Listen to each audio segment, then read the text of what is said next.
Yuk belajar masak yuk. Jadi sebelum kalian masak kue tiaw-nya itu wajib banget untuk dilepasin perhelai gini ya, biar nanti pada saat masak tuh dia lebih menyerap, lebih enak gitu ya. Nah kalau misalnya kalian nggak masak langsung hari ini, misalnya buat besok, kalian tetap harus lepasin dulu seperti contoh di video. Baru boleh kalian masukin ke chillernya. Kenapa nggak boleh langsung masukin satu tuku besar gitu ke dalam chiller? Karena dikhawatirkan kalau disimpan sampai besok, nanti kue tiaonya itu jadi mengeras dan kaku gitu loh. Jadi pas kalian mau lepasin dia jatuhnya itu malah patah-patah. Jadinya nggak cakep nanti waktu selesai dimasak gitu ya. Di sini aku pakai sekitar 70 gram bawang putih dan bawang merah dan bakal aku halusin pakai chopper, dan di sini aku tambahkan air secukupnya. Jadi di sini kalian bisa halusin dengan cara diulek, ditumbuk atau di chopper gini ya. Nah, kalau kurang halus kalian bisa tambahin air lagi biar dia teksturnya jadi benar-benar halus gitu ya. Di sini aku pakai 1,5 kilogram kue tiaw.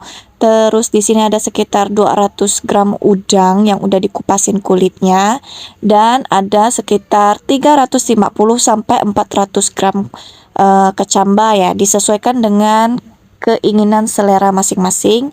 Dan ini adalah bumbu halus yang tadi udah aku halusin sebanyak itu. Pakailah api yang kecil kalau kalian tuh masih bener-bener pemula banget dalam hal memasak gitu ya, biar nggak gosong duluan. Karena di sini aku kan tumisnya banyak ya kue tiaonya, otomatis minyak yang aku pakai untuk menumis bumbu halusnya juga banyak. Jadi disesuaikan dengan porsi masing-masing. Kalau masaknya nggak terlalu banyak, minyaknya juga nggak perlu banyak-banyak. Setelah kalian tuang minyak, kalian ratakan minyak ke sekitarnya. Supaya nanti pada saat menumis, bumbunya itu tidak melekat di bagian pinggir yang tidak terkena minyak. Lalu masukkan bumbu halusnya sebanyak 4 sendok. Jadi memang masih ada sisa dan tidak sampai dihabiskan semua ya bumbu halusnya. Lalu kalian aduk-aduk seperti contoh di video, aduk-aduk terus diamkan bentar, lalu aduk-aduk lagi. Kalau udah wangi kalian boleh masukin cabai kalau kalian mau. Nah, di sini aku pakai 2 sendok makan cabai keriting yang sudah dihaluskan ya. Jadi ini balik lagi ke pribadi masing-masing mau makan pedas atau enggak gitu. Setelah itu kalian aduk-aduk lagi sampai dia tercampur rata. Kalau udah rata ya, kita tumis sampai dia agak matang gitu ya, supaya pada saat kita makan dia nggak langu gitu. Jadi pada saat kita tumis bumbunya itu matang. Oke? Cara supaya kalian tahu cabenya itu udah matang itu lihat dari perubahan warnanya ya, dan dia tuh kayak lebih menyerap minyaknya gitu, jadi agak kering gitu ya. Terus di sini kalian bisa masukin daging yang kalian mau. Kalau nggak mau udang bisa masukin sotong, kalau nggak mau sotong bisa masukin daging ayam ataupun telur, terserah kalian maunya apa ya. Jadi setelah kalian udah masukin, kalian aduk sampai rata ya. Aduk sampai rata dan kalian masak sampai dia matang ya, sampai matang. Gimana cara taunya dia matang? Ada di perubahan warnanya ya gitu ya. Jadi kalau kita masak daging tuh kita bisa lihat dari perubahan warnanya, dan dia punya ukurannya itu jadi lebih mengecil gitu. Jadi kalau kalian masak seafood atau apapun pasti kelihatan kalau dia udah matang, dia tuh mengecil gitu ya, dan ada perubahan warna. Setelah udah matang, di sini kalian bisa masukin kue tiaonya. Nah, aku masukin semua kue tiaonya 1,5 kilo, dan di sini aku aduk-aduk dulu sampai semua ratanya itu tercampur rata pada seluruh kue tiaonya.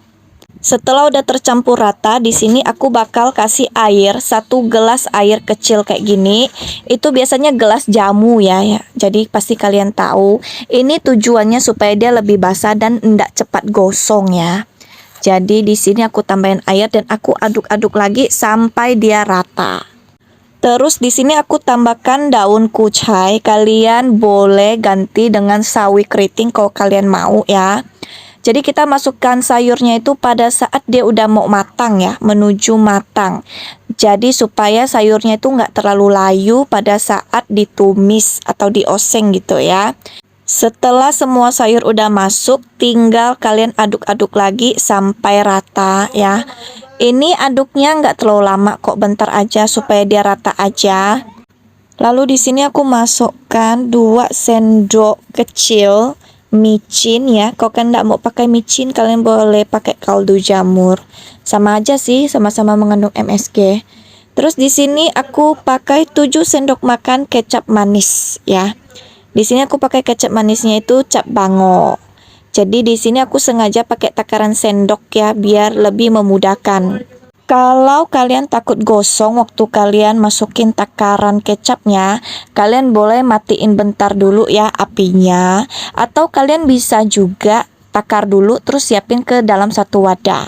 Nah, di sini aku juga pakai 7 sendok makan kecap asin. Jadi sama ya takarannya 7 gitu ya. Terus selesai kalian masukin semua kecap manis dan kecap asinnya, kalian tinggal aduk-aduk sampai rata. Terus di sini aku masukin garam sebanyak 1,5 sendok kecil ya. Terus setelah itu kalian aduk lagi sampai rata. Tada, jadi kue tiaonya udah jadi dan dijamin ini rasanya tuh nggak kemanisan, nggak juga keasinan, rasanya tuh beneran pas, ada asin, pedas, manisnya, pokoknya pas gitu ya. Ini tuh sangat menggiurkan ya, jadi silakan kalian nontonin aku makan. Tada.